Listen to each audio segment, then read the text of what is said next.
Well, during the summer months, of course, it stays lighter longer. That encourages us to play outdoors, whether it's going out for a jog, a hike, or maybe joining a softball or baseball league. Dr. Cecil Graham from AZ Pain Centers is here to address some of the pain issues you might experience after you've gotten outside for some of your warm weather activities and the price you pay for pushing it too hard. Dr. Graham, thank you so much. And I am 100% one of those people. Like, I played volleyball in college. I feel like I can just go out and play like I did when I was 20 years old. And then I wake up the next morning and I'm like, I can't even move. What happened? I'm right there with you. Yeah, we all do it. We all do it. and the thing you've heard over and over again is stretch. You know, and that's what we don't do. So simple. You know, it's so simple. But yet we don't do it. Right. And the biggest thing we do, like when we deal with patients that come in that have chronic issues, is we want to get them moving. You know, I want to suppress their pain so they can get moving again and get on with their quality of life and get out there and do those things. But if you're someone that's been sitting around for a long time, you know, we don't do it as much in Arizona because we have a year-round kind of climate. But you still, when you go do it, you want to warm up, you want to stretch the muscles that you're getting ready to use, and then when you finish, you want to do it again. You have to do that. So what are some of the areas, if people have been sort of inactive and then they're joining like a softball or a baseball league, what are some of the areas where you see the pain injuries or the... Well, most commonly it's low back. By far and above, that's it. Should be doing no matter what sports we're playing. How do you stretch your lower back?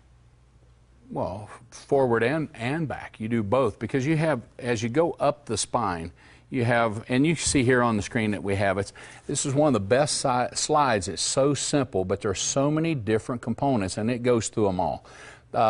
Like a bulging disc, if you think about the disc, everybody hears about discs, and they use the term, and people miscommunicate. They'll say herniated disc or a ruptured disc versus a bulging disc. Your discs are 75% water content. They're very fluid. So if you bend at the waist and pick up just 20 pounds off of the ground, you're putting 300 pounds per square inch of pressure on the front of that disc. And if you see that one there that says bulging disc, so when you bend forward, you put that 300 pounds of pressure, and that disc is very fluctuant. What's it going to do? It's going to push out the back, and that's what it does. That kind of thing, when we see that, those are the patients, when we deal with acute problems, that's the population I really want to get, because that population, we can get them back and heal the problem. You can. Turn it in and prevent it from becoming a chronic issue and pull that back. We go in and we'll do some things to suppress the pain where that disc is touching and irritating the nerve root, causes an inflammatory response. So we go right to that site, suppress the inflammation with a little local anesthetic and some anti-inflammatory, and then we get you moving. And when you do the range of motion stretching exercises, what it does is it promotes the body to reabsorb that disc. And in that same mechanism, while we're talking about it, if you squat with your legs and you keep your waist still, not moving, and pick up 20 pounds off the ground, you only put 17 pounds of pressure on that disc. So 17 versus 300 pounds of pressure, just that one little mechanical thing. Because we all, ladies, are bad for going over in the back of your car and picking out groceries or doing that. Keep your waist still and use your legs. But that's a pearl. It's such a pearl. But as far as re-injury, and I get patients all the time that'll say, oh, I've had back problems for years. Most of those patients have tweaked it and they've had a bulge and they've had irritation for a few weeks, and then it got better, fine, and then they tweak it again. But just improper mechanics. That's what it's all about. And then once it goes to a herniated disc, is there a lot you can do, or is it harder to fix it? There is a herniated is when the center, if you look down on top of the disc, there's the outer rings called the annulus, and the center is the nucleus. So a herniated or ruptured disc, those are the same term, is where that nucleus busts through the outer ring and it extrudes out. That is the one as you see on that diagram. Now that will not reabsorb. Oh. The center won't come back in. It's the bulge where the outer ring stays intact that'll heal itself over time.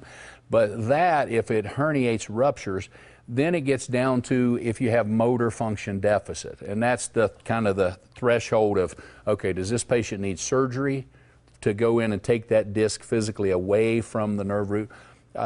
Most of the time, if we get a patient that has a lot of pain related to that type of issue and we see it, and we do MRIs if we need to work it up, but we'll go in and suppress it with some anti-inflammatory at that site. So we decrease the pain, and then it gives time to let the body settle down. And a lot of times, if they don't have motor function deficit, the pain will go away and it won't cause a problem.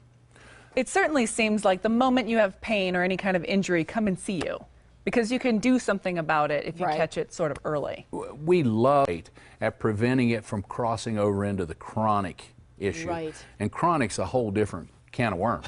Right. You know. And we don't want to go there. You don't want to go there. Dr. Graham, thank you so much for coming in and talking to us and reminding us to take care of ourselves. Thank you. Arizona Pain Center is located on Orange Grove Road on the northwest side of town. To make your appointment, just call 742-PAIN. Again, 742-7246, or go online to learn more at azpaincenters.com. And we will be right back.